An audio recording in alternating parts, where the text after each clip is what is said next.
श्रील प्रभुपाद की जय, गुरु गौरांग की जय। कल के सत्र में हम श्री राधा गोविंद मंदिर के विषय में श्रवण कर रहे थे, जिसमें भगवान श्री कृष्ण के पुत्र श्री प्रद्युम्न और उनके पुत्र श्री अनिरुद्ध और उनके पुत्र श्री वज्रनाभ, जिनको महाराज युधिष्ठिर ने द्वारका से बुलवाकर ब्रज का राजा बनाया था, वही वज्रनाभ भगवान श्री कृष्ण के बहुत सारे मंदिरों का, भगवान श्री कृष्ण के बहुत सारे विग्रहों का स्थापना किए, जिसमें से 3 प्रमुख विग्रह है श्री गोविंद देव जी, श्री गोपीनाथ जी और श्री मदन मोहन जी। और ये तीनों विग्रह अब जयपुर के आसपास क्षेत्रों में विराजित हैं। उनकी सेवा होती है वैभवपूर्ण तरीके से, ऐश्वर्यशाली तरीके से। अब वज्रनाभ जी ने तो कभी भी कृष्ण को देखा नहीं था, तो वज्रनाभ जी की जो दादी है प्रद्युम्न की पत्नी, तो उनके आदेशानुसार उन्होंने 3 विग्रह बनवाए, जिसमें से पहला विग्रह भगवान श्री कृष्ण का चरण कमल से लेकर कटी भाग तक बिल्कुल भगवान जैसा दिखता था। दूसरा विग्रह कटी भाग से गर्दन तक भगवान श्री कृष्ण जैसा दिखता था। और तीसरा विग्रह जिनका मुख कमल साक्षात भगवान श्री कृष्ण जैसा सुंदर था और दिखता था। तो तीनों विग्रहों को उन्होंने स्थापित किया। तो जो चरण कमल से कटी भाग तक का विग्रह था उसका नाम मदन मोहन जी था, और जो कटी भाग से ग्रीवा तक विग्रह बना था उसका नाम गोपीनाथ जी था, और जिनका मुख कमल भगवान श्री कृष्ण जैसा था उनका नाम पड़ा श्री गोविंद देव जी। और रूप गोस्वामी फिर भक्ति रसामृत सिंधु में एक सुंदर श्लोक का वर्णन भी किए हैं कि केशी तट पर जो भगवान श्री कृष्ण त्रिभंग ललित खड़े हैं, जो मुरली अपने सुंदर हाथों में धारण करते हैं, मोर पंख धारण करते हैं, जिनकी मंद मंद मुस्कुराहट है और जिनका बंकिम विशाल नेत्र है, तो ऐसे भगवान श्री कृष्ण को कोई देख लेगा तो वह अपने बंधु बांधवों को भूल जाएगा। शास्त्रों में ये प्रसिद्ध है कि वज्रनाभ, जिन्होंने गोविंद देव जी की स्थापना की, ये तो योगपीठ में विराजमान थे, लेकिन कालांतर के द्वारा जब मुगल शासकों ने आक्रमण किया तो वह विग्रह कई वर्षों तक भूमि में गाड़ दिए गए और रूप गोस्वामी ने उनको पुनः स्थापित किया। तो एक बार राजा मान सिंह अकबर के साथ जब वृंदावन आए तो उन्होंने भगवान गोविंद देव का दर्शन किया और ये विचार किया कि ये झोपड़ी में इनकी पूजा हो रही है, पर्णकुटी में रहते हैं, तो इनके लिए एक सुंदर मंदिर बनवाया जाए। तो 1590 में राजा मान सिंह ने अपने संकल्प के अनुसार ब्रज में उपलब्ध जो लाल पत्थर होता है उससे 13 लाख रुपए की लागत से गोविंद देव जी के भव्य एवं कलात्मक मंदिर का निर्माण कराया। और लगभग इस मंदिर को बनाने में 5 वर्ष लगे। कई हजार लोगों ने इस मंदिर को मिलकर बनाया। और राजस्थान के जयपुर के प्राचीन राजधानी अंबर के राजवंश के से जुड़े हुए थे राजा मानसिंह के परम वैष्णव थे। तो इस प्रकार से उन्होंने उस मंदिर का निर्माण कराया और अन्य मंदिरों का भी निर्माण किया, जिनका अभी भी वैभव उपस्थित है। जब महाराजा मान सिंह ने गोविंद देव मंदिर का निर्माण करवाया तो उनसे पहले सम्राट अकबर ने आगरा के विशाल किले का निर्माण जयपुरी लाल पत्थर से करवाया था। इस लाल रंग के पत्थर को पाने का अधिकार किसी और को नहीं था। महाराज मान सिंह के अनुरोध पर धर्मनिरपेक्ष सम्राट अकबर ने श्री गोविंद देव के मंदिर के निर्माण के लिए पत्थर उन्हें ही निःशुल्क दे दिया था। भक्त कल्पद्रुम पुस्तक में उल्लेख है कि सस्ती मजदूरी के उस दौर में भी श्री गोविंद देव के मंदिर की लागत 13 लाख रुपए थी। लाल पत्थर से निर्मित भारतीय हिंदू वास्तुकला का एक अद्वितीय उदाहरण है। उत्तर भारत में इतना विस्तृत नक्काशीदार मनोहर मंदिर अन्य नहीं है।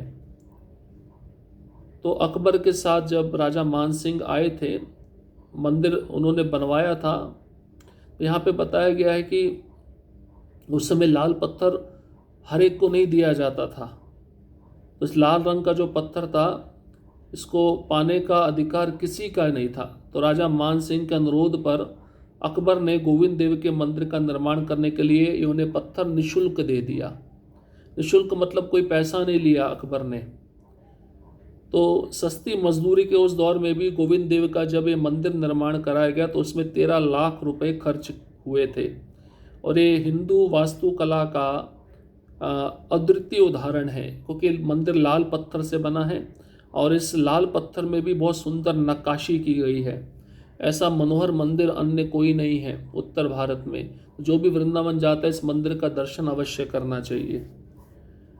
श्री गोविंद देव का मंदिर हिंदू वास्तुकला के अनुसार बनाया गया है। अतीत में हिंदू वास्तुकारों ने दक्षिण भारत में कोणार्क, श्री जगन्नाथपुरी, श्री भुवनेश्वर, श्री रामेश्वर और कई अन्य हिंदू मंदिरों का निर्माण किया था।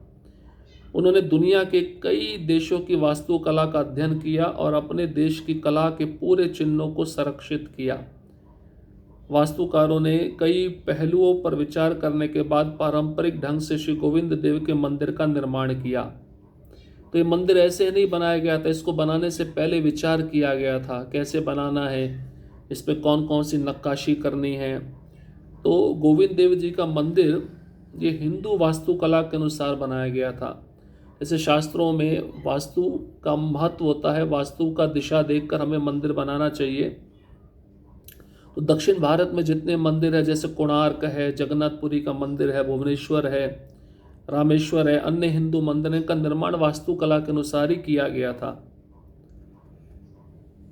श्री गोविंद देव मंदिर का स्थान इस प्रकार है। श्री मंदिर पूर्व की ओर मुख किए हुए है और पूर्व पश्चिम तक फैला हुआ है। पश्चिमी छोर पर मूल मंदिर के कुछ चिन्ह अभी भी उपस्थित हैं।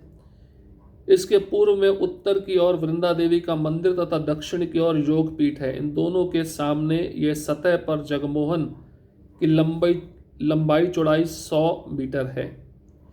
जगमोहन के पूर्व में नट मंदिर है, जिसके सामने एक तोरण द्वार है। नट मंदिर की बालकनी की दीवारों को विभिन्न शिल्पों से सजाया गया है। सामने नहवत खाना था, इसमें सुबह और शाम को मधुर संगीत बजता था।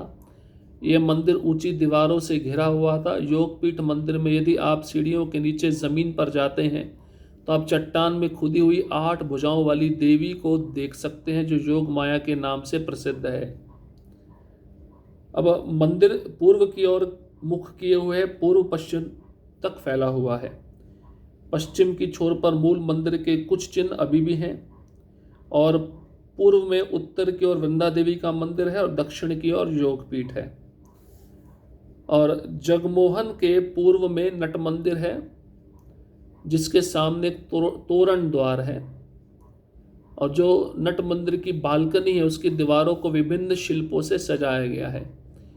नहवत खाना कहते हैं जिसमें सुबह और शाम मधुर संगीत बजता रहता है भगवान की प्रसन्नता के लिए। ऊंची ऊंची दीवारों से बना हुआ मंदिर है और सीढ़ियों से जब आप नीचे उतरेंगे, जमीन में जाएंगे, चट्टान में खुदी हुई 8 भुजाओं वाली देवी को देख सकते हैं, जिसको योग माया कहा जाता है। 17वीं शताब्दी ईस्वी की तीसरी तिमाही तक इस मंदिर में दैनिक उत्सव भव्यता पूर्वक मनाए जाते थे।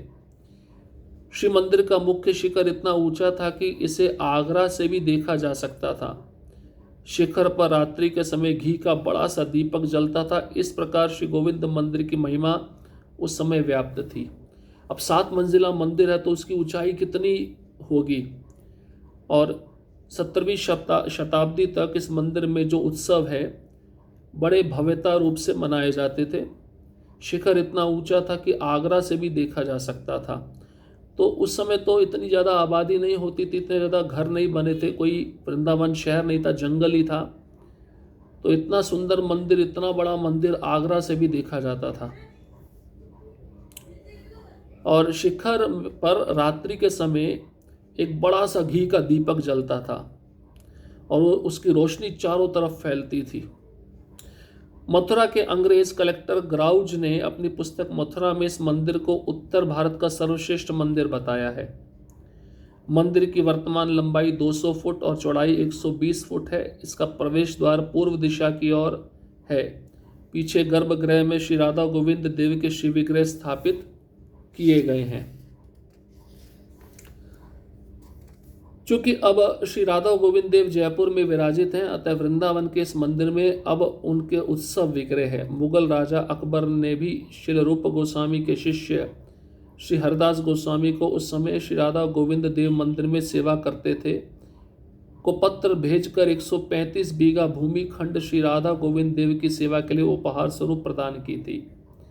इसी मंदिर के पीछे कालांतर में एक सुंदर मंदिर कोलकाता के भक्त ने बनवाया और उसमें श्री राधा गोविंद के प्रतिभू विग्रह की सेवा पूजा होती है, जिसे मूल विग्रह से अभिन्न माना जाता है।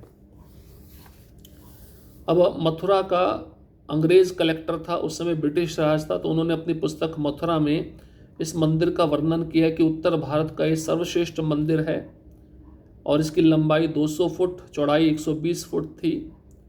प्रवेश द्वार पूर्व की दिशा की ओर है, पीछे गर्भगृह है जहाँ पे राधा गोविंद देव के शिव विग्रह स्थापित किए गए हैं। अभी तो मूल विग्रह जयपुर में है, लेकिन अभी जो वर्तमान मूर्ति है उसको प्रतिभू मूर्ति कहते हैं, जो राधा गोविंद विग्रह की मूर्ति से अभिन्न है। तो उस समय राजा अकबर ने रूप गोस्वामी के शिष्य थे हरिदास, उनको उस समय एक पत्र लिखा और राधा गोविंद देव मंदिर में 135 बीघा भूमि खंड उन्होंने सेवा के लिए उपहार स्वरूप प्रदान कर दिया। क्योंकि अकबर ने देखा होगा रूप गोस्वामी के शिष्य बड़े प्रेम से भगवान की सेवा करते हैं, इसलिए भूमि कम पड़ रही है, तो भूमि उन्होंने 135 बीघा अधिक दे दी उपहार स्वरूप में भगवान की सेवा के लिए।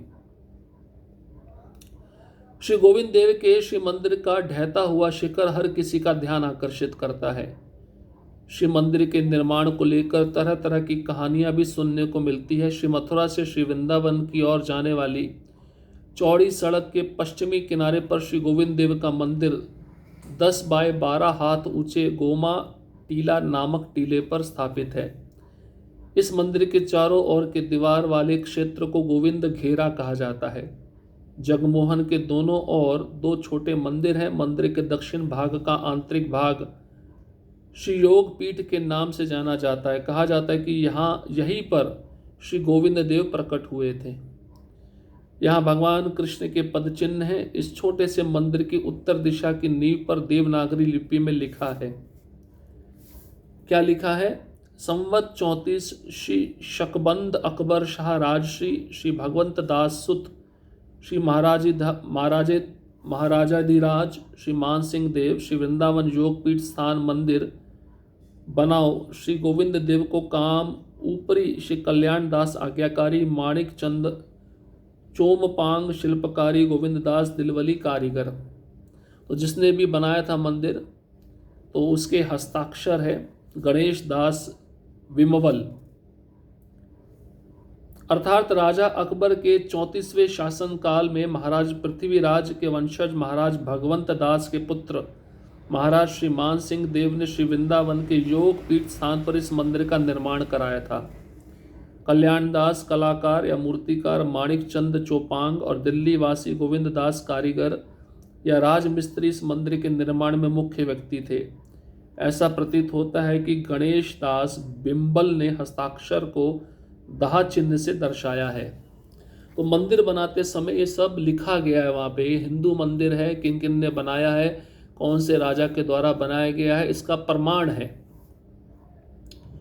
मंदिर में अंकित तिथि से ये अनुमान लगाया जाता है कि श्री गोविंद देव के प्राकट्य बहुत बाद में इस मंदिर का निर्माण कराया गया। दिल्ली के बादशाह मोहम्मद शाह के राजत्व काल 1729 से 1748 में किसी समय वृंदावन वासी भक्तों ने गोविंद जी की एक प्रतिमूर्ति तैयार करवाकर पुराने गोविंद देव के मंदिर के निकट एक और मंदिर में स्थापित की।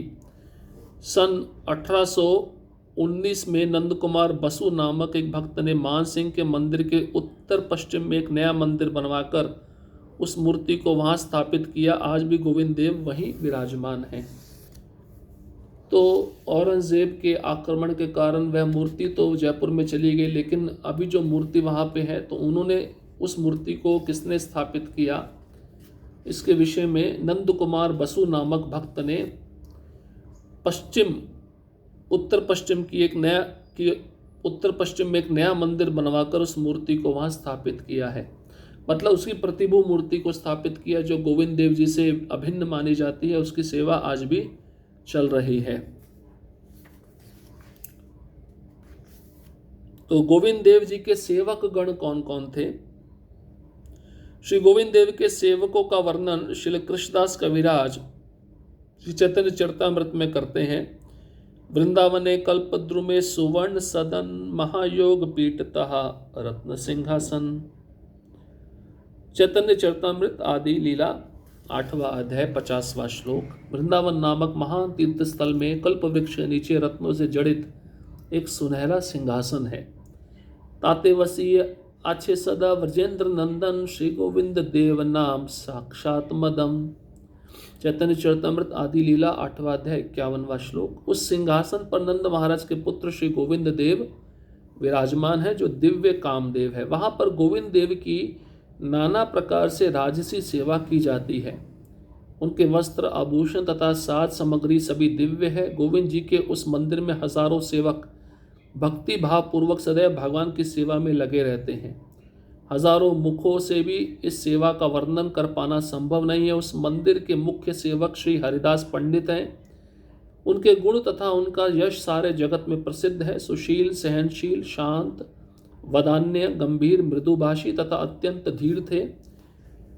वे सबको सम्मान देते थे और सबकी भलाई के लिए कार्य करते थे। उनके मन में कूटनीति, ईर्ष्या तथा द्वेष लेश मात्र भी नहीं थे। तो जो मुख्य पुजारी हैं गोविंद देव जी के, जो श्री हरिदास पंडित हैं, जो रूप गोस्वामी के शिष्य हैं, उनके गुणों का वर्णन किया गया है। अनंत आचार्य गदाधर पंडित के शिष्य थे। उनका शरीर सदैव भगवत प्रेम में निमग्न रहता था। वे उदार थे और सभी प्रकार से उन्नत थे। अनंत आचार्य समस्त सद्गुणों के आगार थे। उनके बड़प्पन का अनुमान कोई नहीं लगा सकता।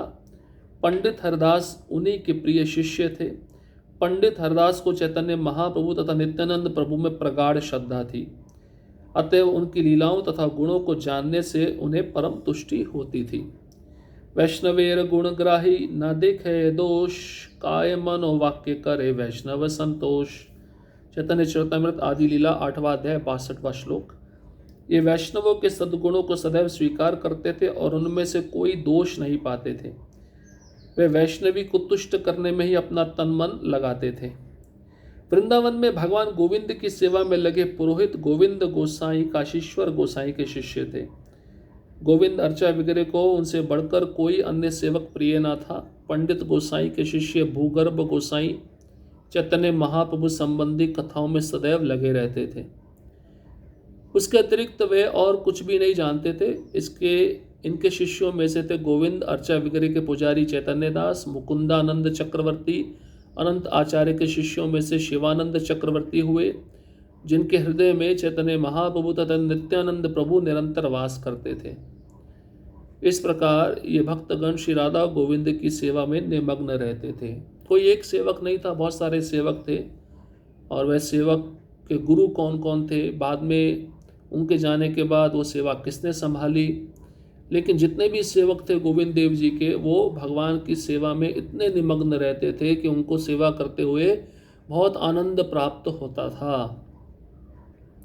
और वो आनंद की अनुभूति पूरे भौतिक संसार के विषयों को उन्हें भुला देती थी।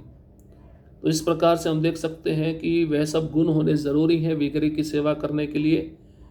और जब वह गुण होते हैं तो इस सेवा में वह भक्त और आनंद प्राप्त करता है, क्योंकि सेवा के अतिरिक्त उस भक्त को और कुछ भी नहीं चाहिए होता। तो इस प्रकार से राधा गोविंद देव जी का मंदिर कैसा है, उनके सेवक गण कौन कौन से, ये हमने सुना। अब अगला सत्र होगा श्री गोविंद मंदिर पर आक्रमण।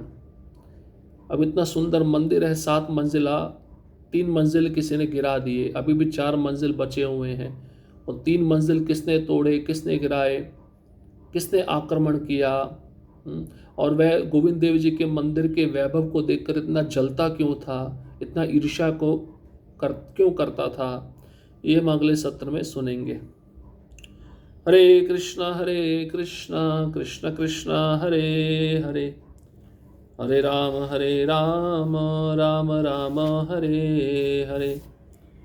श्रील प्रभुपाद की जय, गुरु गौरांग की जय।